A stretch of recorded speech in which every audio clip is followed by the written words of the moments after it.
আল্লাহর নেক বান্দারা বলতেন, পূর্ব জামানায় আল্লাহর প্রিয় বান্দারা বলতেন, ভাইয়া আল্লাহকে কায়দা কায়দা রাত গভীরে বলতেন, আল্লাহ আজ 40 বছর আমি নামাজ পড়ি, প্রতিদিন আমি বলি মুতাওয়াজ্জিহান ইলা জিহাতিল কাবা, কাবার দিকে ফিরলাম।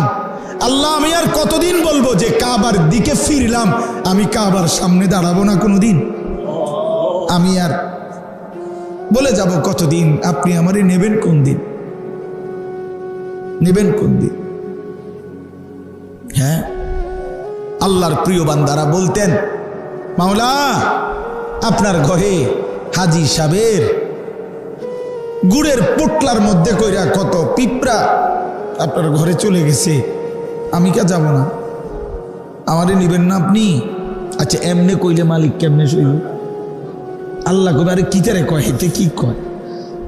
আরে ওই বললোটা কি রে? আমারে বুঝি এমনে ধরলে আমি বুঝি সইতে পারে? আমি আরহামুর রাহিমিন। আমি তো এইবারে রমজানের উমরাতেও দেখছি অন্ধ মানুষ তাওয়াফ করতেছে, 5-6 জন দেখছি। একজনরে দেখছি আপনার বেয়ারিং, ওই যে আগের দিনে যে কাঠের এরকম কোনাচ্ছাইয়া বানাইয়া ছেলেরা বেয়ারিং এর চাক্কার মতো এটি লাগাইয়া রশি দিয়ে টানতো না, বেয়ারিং এর গাড়ি। ছোট আমরা ছোটবেলায় কি খেলনার মতো বইটা মিডির মধ্যে অন্যরা টান দিত, টানতো রাস্তার মধ্যে, তিন কোনাচ্ছা, ঠিক না? এই বেয়ারিং তো কয়ডি না কি থাকে চাক্কাইডি, এই বেয়ারিং এ কাঠের বানানো, এই বেয়ারিং এর চাক্কাওয়ালা এইটার মধ্যে এই মাজুর পঙ্গু একেবারে হাত এরকম দিয়া দিয়া এই লোক পুরা তাওয়াফ করতেছে আল্লাহর ঘরে।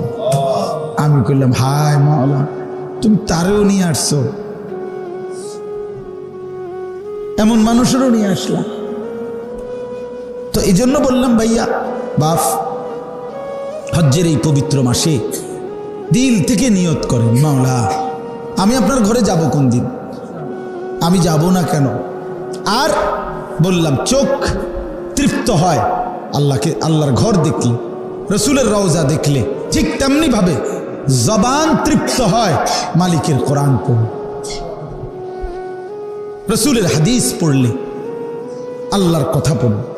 শেখুল হাদিস হযরত মাওলানা জাকারিয়া রাহমাতুল্লাহ আলাইহিকে জিজ্ঞেস করছে যে হযরত কোরআনের এক এক আয়াত, রসুলের এক এক হাদিস কয়বার পড়া উচিত?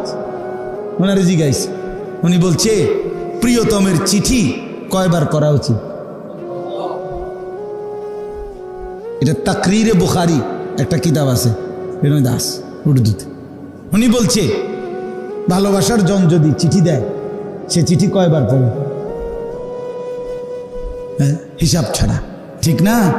হ্যাঁ, আমার শায়েখ আরিফ বিল্লাহ হাকিমুন নফস আল্লামা মুফতি মুশতাকুন নবী সাহেব হুজুরে আমি বলছিলাম একদিন, হুজুর ওনারে আমি যতদিন ধরে দেখছি প্রত্যেক বছরই দেখি ওমরায় যায়, হজে যায়, এই যে এখনো চলে গেছে, অলরেডি রবিবারে ফ্লাইট হয়ে গেছে, হুজুরে 19 তারিখ গেছে গা, আমার ফ্লাইট একটু দেরিতে 5 তারিখ আগামী মাসের, ইনশাআল্লাহ। আল্লাহ যেন তৌফিক দেয়, আল্লাহ যেন আপনাদেরকেও তৌফিক দেয়।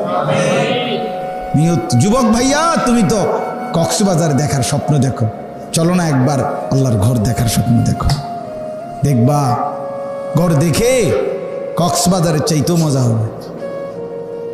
কালো গিলাফ দেখলে চোখ জুড়ায় যায়, কালো গিলাফ হেদায়েত দেয়।